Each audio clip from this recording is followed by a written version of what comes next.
Olá, mais uma vez quero convidar você a acolher no teu coração esta reflexão e eu trago como tema acolhendo de verdade.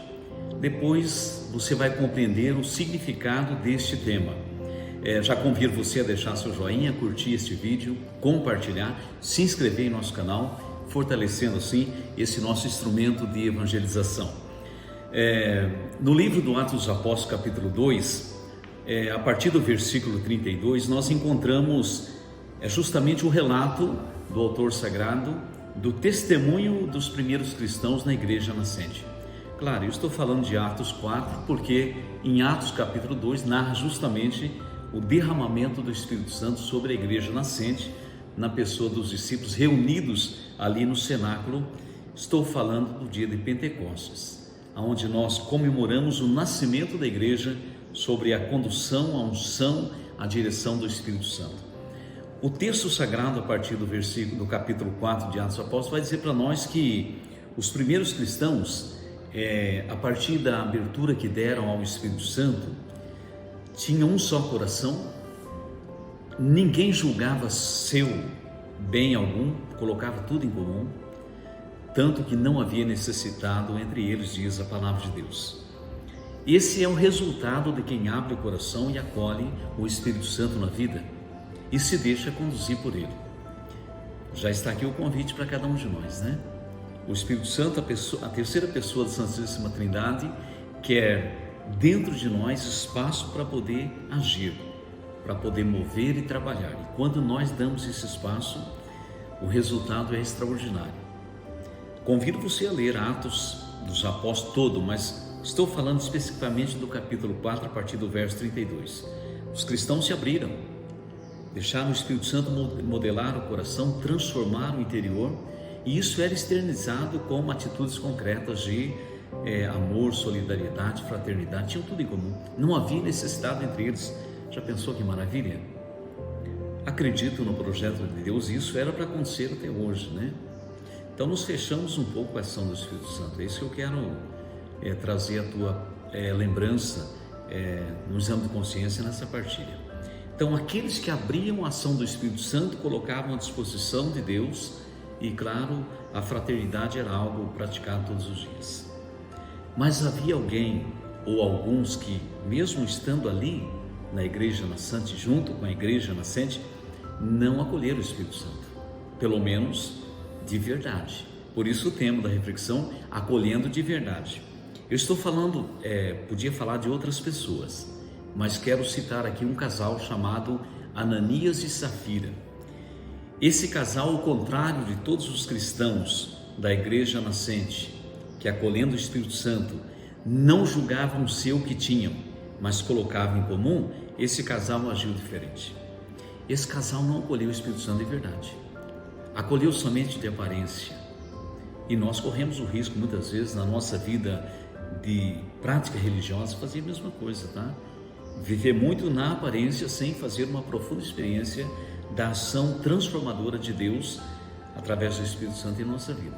Esse casal fez isso, tanto que se apresentaram diante do grupo dos apóstolos, que era muito organizado, viu? Havia e há uma hierarquia a ser respeitada. Eu costumo dizer, você que participa de movimentos, não é verdade que nós temos, talvez anualmente, cada 2 anos, não sei o regimento de cada movimento, mas não acontece ali uma eleição onde se elege um coordenador, uma coordenadora. A este que foi eleito nós devemos obediência, porque a ele que foi eleito para aquela função de coordenar por um tempo determinado, há uma graça especial sobre ele. Então nós ganhamos quando obedecemos. Existe uma hierarquia então, e existe no grupo dos apóstolos. Então este casal se apresentou diante dos apóstolos, dizendo que tinham vendido um terreno que lhe pertencia e vendeu por tal valor, X valor, querendo reter uma quantia para si. Esse casal agiu dessa maneira, agiu de má fé, viu? Primeira coisa, eles esqueceram que Deus vê tudo, esqueceram que o Espírito Santo está presente, tanto que quando Pedro pergunta por quanto vendestes o terreno, disseram por X valor. Na verdade o valor era muito maior, queriam reter uma parte para si. Então logo ali o Espírito Santo já revelou aos apóstolos a má fé, a mentira daquele casal. Bom, a consequência desse casal foi trágica, tá?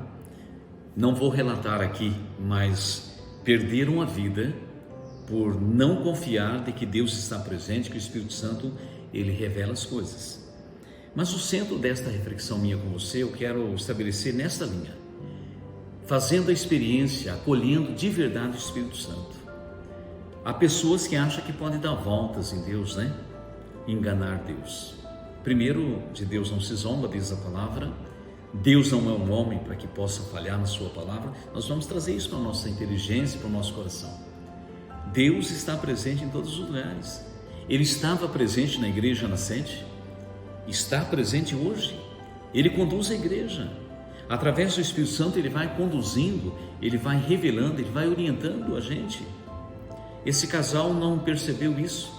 Esse casal não entendeu que a presença do Espírito Santo na vida é justamente para nos fazer santos. A presença do Deus e do Espírito Santo em nós é para nos santificar nas palavras e nas atitudes.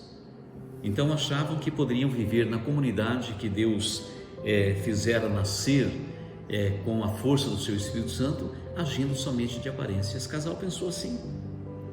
Eu quero chamar a tua atenção, talvez não seja o teu caso, mas quem sabe um dia Deus coloque pela tua vida, pelo teu caminho, alguém que precisa ouvir isso, e você então vai recordar esta palavra que eu vou partilhar agora.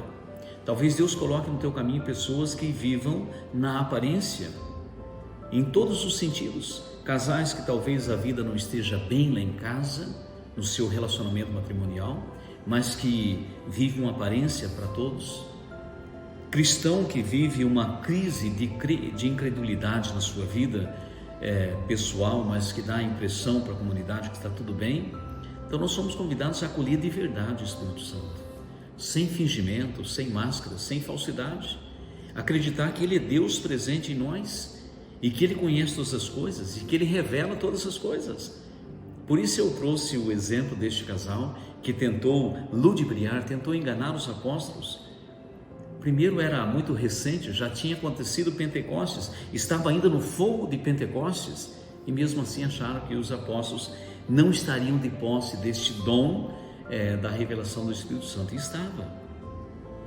Ô Ney, mas o que você quer fazer chegar ao nosso coração com esse texto sagrado? Que a tua atitude não seja a de Ananias e Safira, que a tua atitude não seja de tentar enganar a Deus, enganando pessoas, claro, né? Porque a gente engana Deus no nosso relacionamento do dia a dia, no nosso convívio natural. A gente tenta aparentar aquilo que não é e colocando em prejuízo a nossa própria salvação, a salvação da nossa alma. Por isso há uma passagem bíblica que um dia eu quero também refletir com você, mas que diz assim: não tenhas medo do que mata o corpo e não pode fazer mais nada. Antes temeis aquele que pode matar a alma, precipitá-la numa condenação eterna. Um dia nós vamos refletir sobre essa palavra. Mas aqui cabe ela também. Então nós temos que trazer em nós esse temor, né? Servir a Deus de verdade, acolher o Espírito Santo de verdade, não usar de aparência e falsidade. Tomara que a tua atitude não seja como a de Ananias e Safira. Desejo a você um forte abraço, que Deus ilumine o teu coração para que você possa testemunhar de verdade que o Espírito Santo habita em você. Um forte abraço, fique com Deus.